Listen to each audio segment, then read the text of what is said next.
السلام علیکم ورحمۃ اللہ وبرکاتہ۔ محترم ناظرین کرام اور سامعین کرام، امید ہے ایمان اور صحت کی بہترین حالت میں ہوں گے۔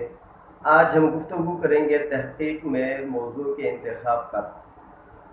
تحقیق میں موضوع کا انتخاب ایک لازمی جز ہوتا ہے، اس کے بغیر کوئی بھی محقق کسی بھی موضوع کا حق ادا نہیں کر سکتا جب تک وہ موضوع کا انتخاب اور موضوع کے عنوان کا انتخاب وہ نہ کرے۔ جب بھی بندہ کوئی لکھتا ہے تو اس کے ذہن میں یہی آتا ہے کہ موضوع کس طرح کا ہونا چاہیے، کیسا ہونا چاہیے، کن لوازمات کا خیال رکھنا چاہیے، اس کے بنیادی اصول کیا ہیں، کن چیزوں سے بچنا چاہیے۔ آج ہم مختصراً اس پر بات کریں گے۔ سب سے پہلی بات یہ ہے کہ محقق اپنی ذاتی دلچسپی کی بنیاد پر موضوع کا انتخاب کرے گا۔ محقق یہ دیکھے گا کہ میرا میلان کس طرف ہے، اگر سیرت پر ہے، تاریخ پر ہے، فقہ پر ہے، اصول فقہ ہے، مطلب یہ کہ جو اس کا ذاتی رجحان ہے، ذاتی میلان جس طرف ہے اسی طرف وہ موضوع کو بھی لے لے، اپنے تحقیق کو بھی لے لے اور موضوع کو بھی لے لے۔ اس میں اگر وہ کسی اور کو شریک کرے گا، کسی اور کے مشورے سے وہ موضوع کا انتخاب کرے گا تو اسے بعد میں بہت زیادہ مشکلات کا سامنا کرنا پڑے گا۔ سب سے پہلے یہی بات ہے کہ وہ خود اپنی ذاتی دلچسپی کی بنیاد پر موضوع کا انتخاب کرے۔ دوسری بات یہ ہے کہ وہ اس قسم کے موضوع کا انتخاب کرے کہ جس پر کتاب نہ لکھی جا سکتی ہو بلکہ تحقیق کیا جا سکتا ہو، مطلب یہ قابل تحقیق موضوع کو لینا چاہیے۔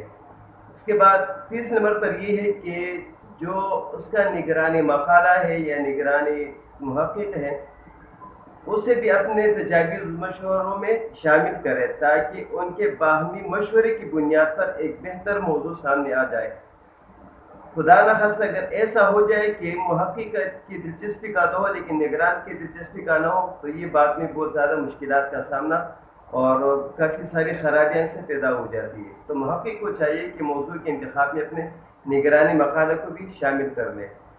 چوتھی بات یہ ہے کہ ایک ایسے موضوع کا انتخاب کرے جس کی بنیاد پر یہ کہا جا سکے کہ اس پر تحقیق ہو گئی ہے۔ یہ نہیں کہ صرف کتاب لکھی گئی ہے، کتاب بہت سارے موضوعات پر لکھی جا سکتی ہے لیکن تحقیق بہت کم موضوعات پر لکھی جاتی ہے۔ یعنی کتاب تو ہر موضوع پر، ہر ٹاپک پر جو ہے نا لکھی جا سکتی ہے، لیکن تحقیق کا جو دائرہ ہے یا اس کے جو اصول ہے وہ کتاب سے تھوڑا سا ہٹ کرے۔ تو موضوع اس قسم کا ہونا چاہیے کہ کتاب نہیں بلکہ تحقیق کا حق اس میں ادا ہونا چاہیے۔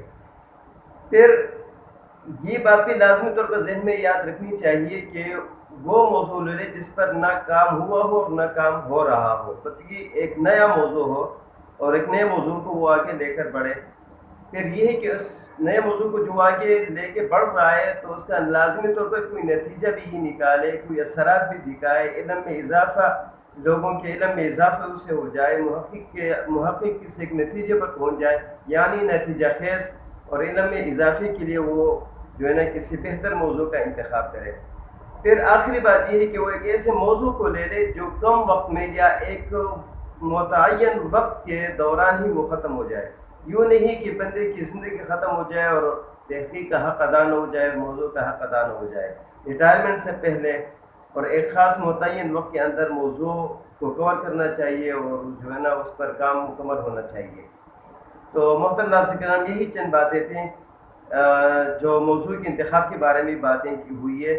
ایک چند مختصر باتیں تھیں، وقتاً فوقتاً انشاءاللہ اس پر مزید باتیں بھی ہوتی رہے گی۔ تو اس میں جو ہم نے بنیادی طور جو باتیں کی وہ یہی ہے کہ جو ہے نا ذاتی دلچسپی کی بنیاد پر موضوع لیا گیا ہو یا لینا چاہیے، نگرانی مقالے کے مشورے سے ہونا چاہیے اور علم میں اضافے کے لیے ہونا چاہیے، اس کے کچھ نتائج لازمی طور پر رونما ہونے چاہیے، اور اس کے علاوہ جو ہے نا ایک ایسا موضوع لینا چاہیے جو قابل تحقیق ہو۔ یہ نہیں کہ کتاب تو لکھی جا سکے اس پر لیکن تحقیق نہ ہو سکے، اور ایک متعین وقت کے اندر ہی اس پر لکھا جائے۔ تو امید ہے یہ باتیں آپ لوگوں کی سمجھ میں آ گئی ہوگی۔ ملتے ہیں ایک نئی ویڈیو میں ایک نئی بات کے ساتھ۔ السلام علیکم ورحمۃ اللہ وبرکاتہ۔